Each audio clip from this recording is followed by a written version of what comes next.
Hi there, guys. All right, so at this point, you should have a drawing of yourself in the style of Tim Burton with some shading on it. Okay, here's my drawing of myself. Got my coffee cup in my hand there. Got my leggings on. Got paint splattered all over my shirt. My hair is a mess. Sounds about right.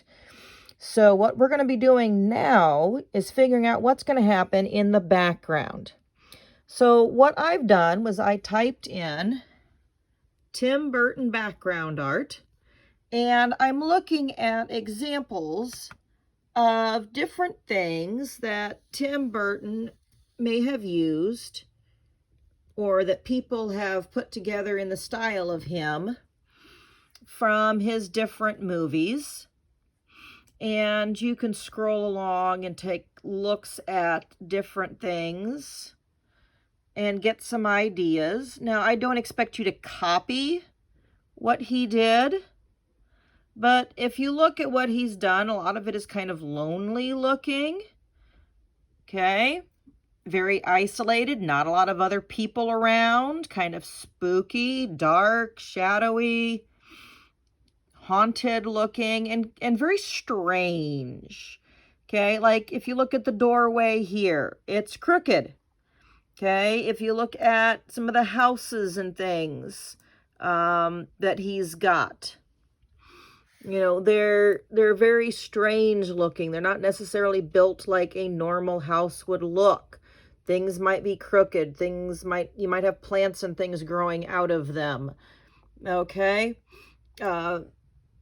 some odd looking decorations from what you would normally have in a house. All right. Bigger tops than there are bottoms, so they don't look like they should be standing up very well. So things like that.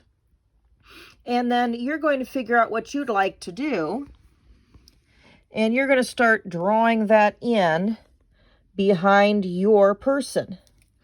Now, I'm just going to try to keep it fairly simple here. I'm going to put some ground way in the background here, and you're going to have to kind of bear with me because I'm drawing while I'm looking through my screen on my phone. So there's some background.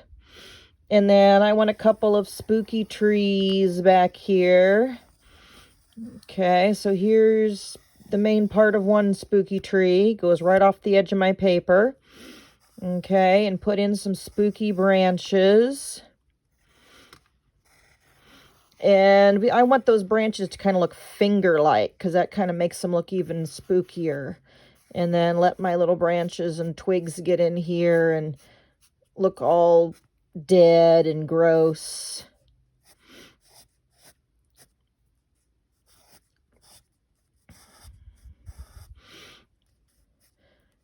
All right, there's a spooky tree.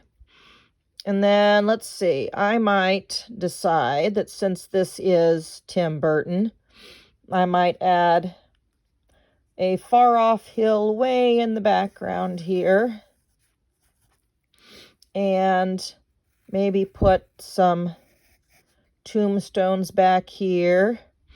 Have some that are crooked because not all of his stuff is straight up and down and nice and neat. Remember, the farther away from you they are, the smaller they're going to get.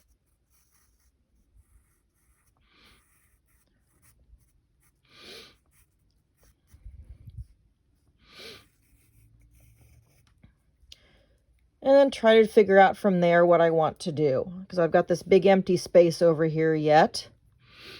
Maybe I'll just go with another Tim Burton theme and put in that curly Q mountain-ish thing from Nightmare Before Christmas. And add that in right over here. So I start with my curly Q, and then work my way back. And then make it kind of come down and join here. I may have to rethink that when I get closer because I think I curly Q'd the wrong way. But once I get my curly Q drawn in there and the way I like it, then I can decide if that's good enough or if I need some more. So I could have, you know, a spooky full moon up here in the air or in the sky. I could have some spooky clouds coming in here across it. And if I want to have a lot of fun with this, I could then also type in Tim Burton characters.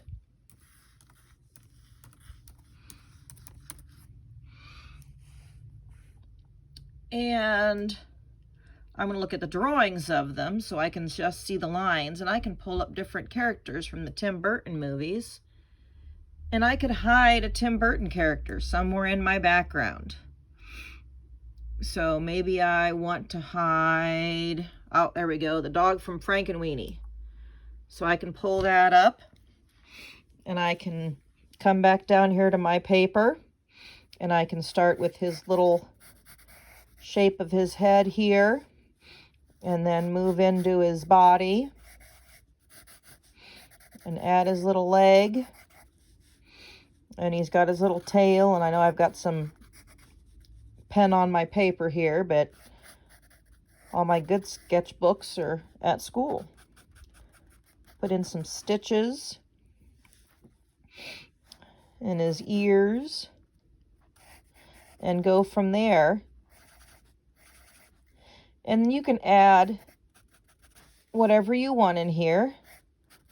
You could have characters hiding in the background. Maybe you could have, I might have Jack Skellington hiding behind this tree here.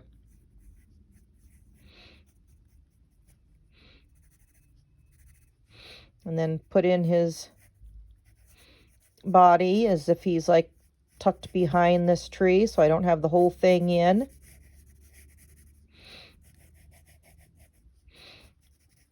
And I might have to look at a picture of him to make sure I've got it all in there well.